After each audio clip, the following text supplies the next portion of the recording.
Hey everyone, welcome back to the channel. Here's 3 things I don't suggest you doing during this current climate when it comes to Pokemon card investing. Let's just jump straight into it.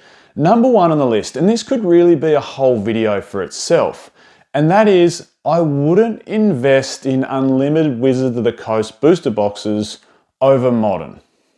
And like I said, that's a massive debate in itself. I could probably do multiple videos on this topic. Is it better to invest in vintage or is it better to invest in modern?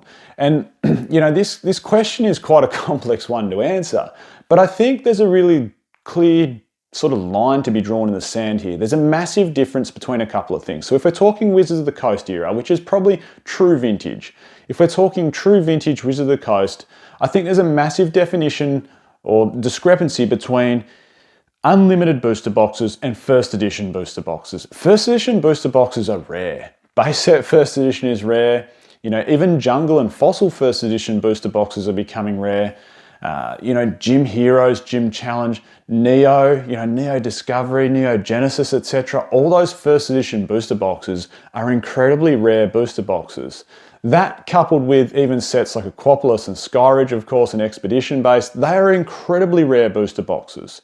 However, unlimited edition, things like Gym Heroes, Fossil, Jungle, I don't think they're as strong as an investment as investing in a modern booster box. And here's my argument, right? So if you bring up a Fossil booster box, its current price, and look, it's hard because there's not all that many sales, and there's some other gripes that I have with a few of these vintage products as well, but it's roughly about $8,000 US.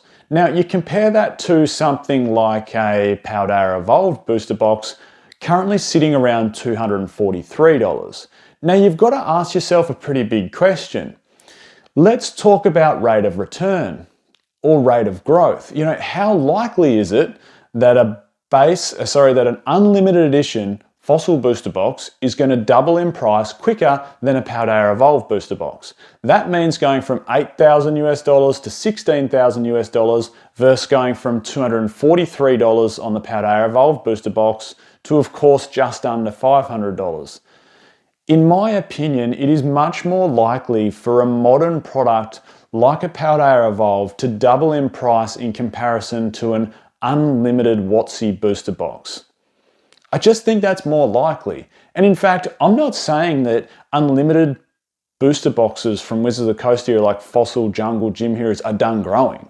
I don't think they're getting any cheaper anytime soon, unless we see a massive downturn or recession in the hobby or the economy in the greater good. But I don't think they're going down, but I don't think you're going to get the same rate of return. They're definitely still going to go up. Like an unlimited Fossil booster box will go up in price. It's probably going to be a $10,000 booster box in a couple of years, or even a $12,000 booster box in a couple of years.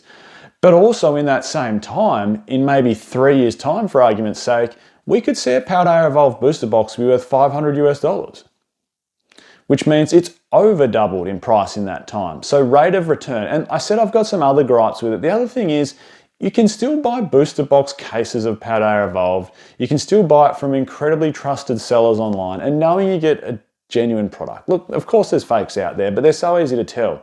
However, people are really, really good at doing fakes when it comes to, WotC booster boxes. And spending $8,000, the last thing you want to do is just buy yourself an incredibly good fake and not realize you've done that. And then on-sell it and get a bad name for yourself down the track. And look, there's other problems with that. But the overarching message I'm giving here is I wouldn't invest in unlimited, more common booster boxes from Wizards of the Coast era over modern. I think modern will perform better in the next 2 years, 3 years, 5 years. I just think it will. I'm not saying Wizards of the Coast, again, just to reiterate, I'm not saying Wizards of the Coast are done going up in value. They're rare. They are rare. And they're going to continue to go up in value, but not at the same rate as a good modern booster box, in my opinion. Second one, let's just jump onto the second one straight away. Don't do this. Don't get caught in that hype of these pumped singles. And look, I think a lot of people probably got caught out in this. And in case you don't know what I'm talking about, during 2025, we've seen massive things like this. And this is probably the best example. So this is the Charmander. Well, there's just one example. There's countless examples. Charmander promo from City and Flames. This is just the regular one. This isn't the Pokemon Center one with the stamped logo in there. But you can look at what it's done here. Like, it's literally gone from like a $4.20 card through to a $28 card and back down to earth just like that, back down to an $18 card. So at the start of 2025, so many singles got absolutely manipulated. And I said to people, I don't do many videos on singles, hardly any, but I did a lot of videos talking to you guys and girls about what's currently going on in the singles market.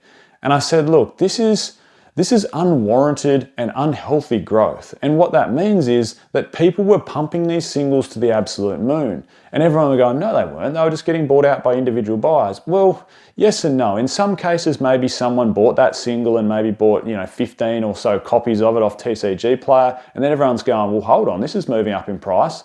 So, that herd mentality, people buying, maybe one or two copies for themselves thinking, oh, this thing's going to the absolute moon. And then we get this flow on and snowball effect where it really just puts upward pressure on the price of the card because so much volume's being bought up of it. And I just said to everyone, whether it was FOMO, whether it was people jumping on board, whether it was one individual doing or a coordinated group of individuals doing buyouts on a particular card, that level of growth, we saw cards get like 600% growth in the matter of a fortnight. Like, that is just unbelievable, unhealthy, unnatural growth. It's just not sustainable. The only way it's sustainable is if that card keeps some sort of similar volume of sales. And history showed in the past that most of those cards didn't have those history of volumes. They were getting, 20 daily sales, 15 daily sales, 18 daily sales, 21 daily sales on TCG Player. Then all of a sudden, like 400 daily sales. That's people buying it out. And as a result, what do we see? Upward pressure on the price because of the volume of sales. And then what do we see? As soon as that volume drops off, the card returns to a natural level. So don't be silly and get caught up in the hype of singles. I've said it all along, if you want a more measured and focused strategy to Pokemon card investing, you can't go wrong with sealed. Just buy the singles you like. I mean, there's plenty of people that make money off grading plays and other things with singles, and good on you. Personally, I just don't have time to do that. 50 hours a week and life's busy. Like, I'm sure a lot of you guys and girls that watch it, like, life's busy. It's hard to spend time doing that and going to the post office, posting them, everything else that comes with it. It's a much more measured approach, in my opinion, to focus on sealed products. And, singles, just buy what you like. I wouldn't go out and try and, manipulate singles. It's just also not a good look, maybe for your own brand as well. But look, that's a whole nother topic and can of worms. We'll get into number 3 in a second. Just wanted to give a quick shout out to today's video sponsor, which is, of course, the Collector app. It's the one-stop shop to put in all your singles and all your sealed inventory into the app. It'll give you daily pricing straight off TCG Player and eBay and other sources to give you very, very accurate pricing for your singles and your sealed product. It'll show you total value of your inventory, what sort of percentage gains you're getting off it. And as a result, as an investor, it makes looking how your portfolio is performing so easy. So there'll be a link in the description to download the Collector app. Number 3 on our list. Don't do this either.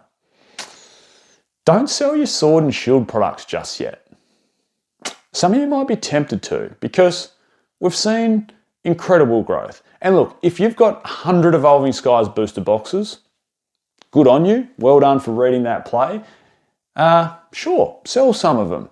But if you're sitting on a few booster boxes of Evolving Skies and a few booster boxes of Fusion Strike and a few booster boxes of Chilling Reign and a few booster boxes of Lost Origin and whatever else, or whatever other Sword and Shield products you have, it's not done yet. It's just not. In fact, it's only getting started. I think selling now would be a little bit of a mistake. Maybe Evolving Skies. If you've really recognized your gains on that and you made a play on that and you bought, like I said, multiple cases or lots of booster boxes on Evolving Skies and you just want to cash out and go, wow, I've achieved something really good there. I've achieved what I wanted to achieve with Evolving Skies. Well done. That's perfectly fine. But I can tell you now, Evolving Skies, it's also not getting any cheaper. In 2 years from now, in 5 years from now, in 10 years from now, it'll be a lot dearer than what it currently is. But if we look at some other Sword and Shield sets, sets like Silver Tempest, sets like Astral Radiant, sets like Lost Origin, sets like Fusion Strike, Chilling Reign, Brilliant Stars, all of these solid Sword and Shield sets that have seen good appreciation over the last 12 months, I'm telling you now they're not done yet. And what generally happens, and we see this with a lot of Sun and Moon booster boxes, is we get this stagnation as it first comes out because, it's readily available and it's on shelves, and stores need to keep it at a competitive price to move their inventory. And then all of a sudden we see this uptick in price, maybe because stock's starting to dwindle, maybe a reprint comes and it drops it back down to earth. And then eventually supply ends, and also eventually these sets go out of rotation, and we start seeing this quite healthy uptick in price. And that's what we've just seen with Sword and Shield. We've seen it with Fusion Strike, seen it with Chilling Reign, seen it with Lost Origin, etc. They've had a really strong uptick in price. And they get to a point and they go, hold on, now the market isn't absorbing the volume of sales anymore, so we get this stagnation again where it sits and sits and sits for a bit. And sales slowly tick away and more gets open, and streamers will open it, and rip and shippers will open it, and YouTubers will open it, and eventually, it gets a little bit rarer. And then we start seeing that example that I mentioned with Sun and Moon boxes where they take another massive uptick in price. It's almost like this staircase up when it comes to booster boxes. And we're sort of in that period now with Sword and Shield boxes where, 4 months ago, they saw such incredible growth. They did, all of them did. They went crazy. And for the last 4 months, they've sort of just hovered around the same price. And look, this could happen for another 6 months. It could happen for another 12 months, 9 months, whatever it might be. But I'm telling you, there'll be another massive uptick when it comes to Sword and Shield boxes. And it seems like every generation, people are saying the same thing. Sun and Moon boxes, people are saying, a lot of people are starting to keep these sealed, particularly the ladder sets. Things like your Cosmic and Unbroken and Unified Minds, etc. People are keeping them sealed because, Pokemon investing is coming into the forefront. And look at them now, like they're rare boxes. Try and find, any volume of Cosmic Eclipse or Unbroken Bonds or Unified Minds anywhere, even into the start of Sword and Shield. Unbroken and Unified still got reprints. Crazy. And my point is, the same thing happened with Sword and Shield. Everyone's saying, well, now more people than ever are buying this stuff up and keeping it hoarded and keeping it in cupboards and got case after case after case. And you know what? It feels like there's just not many of them anymore. They're starting to dwindle down. And now we fast forward to Scarlet and Violet, and probably even a higher volume of people are starting to keep these products sealed. So is Sword and Shield that last sort of frontier or last opportunity where not like literally everyone is keeping them sealed, only a few people are keeping sealed? Well, yeah, possibly. I still think there's a lot of people that have kept Sword and Shield sealed, but I don't think it's anywhere near to the degree now we're getting Scarlet and Violet, and people are seeing things like, Prismatic and other sets, good sets, Surging Sparks, etc., come out of the gate so high at launch price. They're thinking, these are really, really strong investments and we sought after in the future. I just don't think Sword and Shield is done yet. I don't think it's a good play to sell your Astral, your Brilliant, your Silver, your Lost Origin, your Fusion Strike right now. Because in 2 years' time, I think you'll be kicking yourself. I'm Michael, this is Poke Oz. Catch everyone next time.